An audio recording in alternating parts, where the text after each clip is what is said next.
Gimana cara membuat SPT di tahun 2026 ini dan apa yang harus dia siapkan? Simak video ini dari awal sampai akhir, jangan di-skip.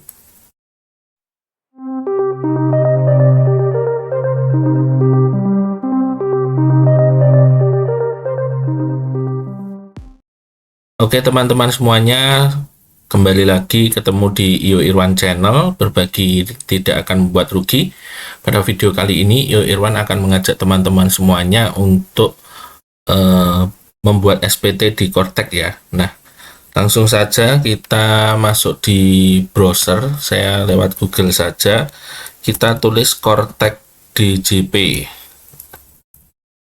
Atau nanti bisa lewat Cortex djp.pajak.go.id ya. Pastikan kalau cari alamat itu yang domainnya .go.id itu resmi dari pemerintah.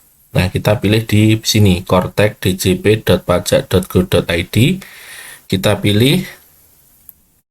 Nah, kita masukkan saja ID pengguna NIK,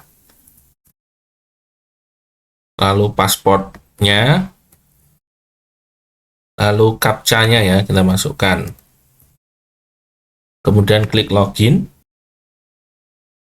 Oke, setelah login, pastikan di bagian atas ini adalah akun Anda. Nanti akan ada NIK dan nama Anda, biasanya seperti itu. Lalu setelah masuk di laman DJP atau Cortex DJP ini, kita langsung saja ke menu surat pemberitahuan atau SPT.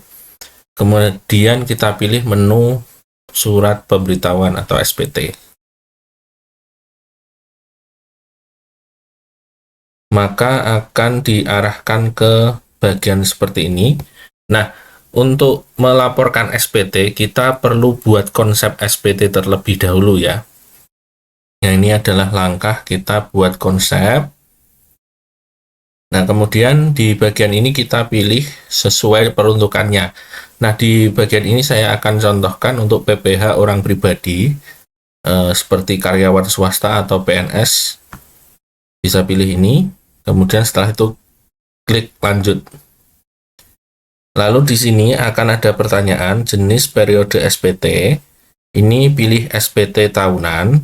Setelah itu pilih periodenya. Yang kita laporkan adalah periode tahun 2025 ya. Lalu kita klik lanjut. Nah, ada model SPT. Nanti pilih saja di sini sudah ada pilihan normal, kita pilih. Kemudian klik buat konsep SPT. Nah, ini sudah ada notifikasi sukses create new return sheet. Ini ada artinya SPT kita konsepnya sudah selesai. Namun ketika teman-teman akan melanjutkan untuk lapor SPT tahunan di tahun 2026 ini, pastikan teman-teman sudah punya data dukung seperti A1 atau A2. Nah, A1 itu untuk yang karyawan swasta. Kemudian untuk A2 itu untuk yang pegawai negeri ya, misalnya atau PPPK, itu pasti nanti akan ada A1 atau 2 atau bukti potong dari instansi yang memotong. Nah, ini tentunya dibutuhkan untuk mengecek apakah cocok atau tidak. Lalu untuk yang pekerja bebas nanti bisa langsung lanjut saja di bagian ini. Nah, untuk yang lainnya pun sama. Di bagian ini klik lihat ini di tanda pensil. Nanti akan ada pertanyaan-pertanyaan di sini yang bisa dimasukkan. Seperti nanti di sumber penghasilan, kemudian identitas wajib pajak, sampai nanti sampai kolom yang paling bawah itu nanti sampai bagian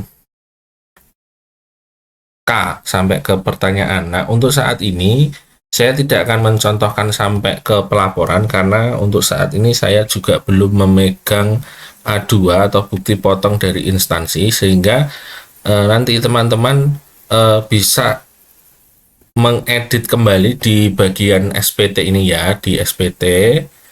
Nah, ketika kita pilih nanti kan muncul ini. Nah, saat ini kita buat konsep dulu saja. Nanti kalau sudah menerima bukti potong dari perusahaan atau instansi berupa A1 untuk karyawan swasta, kemudian A2 untuk pegawai negeri atau P3K, nanti silahkan untuk lanjut di sini.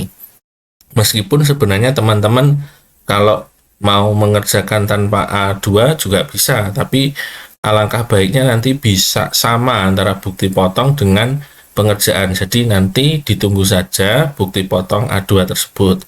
Tidak usah terburu-buru karena biasanya pelaporan pajak ini tidak selesai di bulan Januari. Mungkin di bulan Februari sampai Maret mungkin masih bisa dilakukan pelaporan SPT ini. Jadi tidak usah terburu-buru harus selesai di bulan Januari.